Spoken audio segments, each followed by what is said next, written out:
Let's make fish curry, Chapala Pilusu in Andhra style. Fish simple గా తయారు చేసుకుందాం. ఏ fish అయినా పర్వాలేదు, ఇలాగ చేసుకోవాలి. ఫస్ట్ కారం, ఉప్పు, అల్లం పేస్ట్ కొంచెం వాటర్ వేసి కలిపి పెట్టుకున్నాను. ఫిష్ ఫ్రైకి పాన్ పెట్టుకున్నాం, ఆయిల్ వేసుకున్నాం, ఫిష్ వేసుకున్నాం.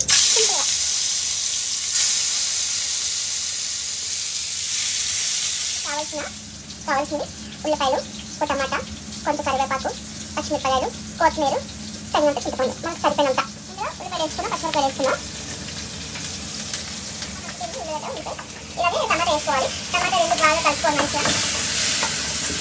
కలిపిన తర్వాత టమాటా బాగా మగ్గిపోయింది. ఒక స్పూన్ కారం వేసుకోవాలి. మనం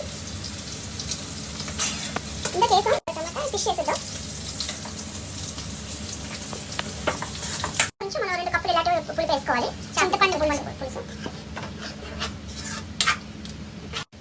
2 కప్పులు వేసుకున్నాను. పులుసు నేనైతే 3 కప్పులు చింతపండు పులుసు వేసుకున్నాను ఈ కప్పుతోని. మీకు ఇంకా పలుచగా కావాలనుకుంటే ఇంకేసుకోండి. కొత్తిమీర వేసుకోవాలి, కొంచెం సాల్ట్ వేస్తున్నాను, తగినంత సాల్ట్ వేసుకున్నాను. మూత పెడుతున్నాను. ఒక 10 నిమిషాలు ఉడకాలి బాగా. 1 గంట అయిపోయింది.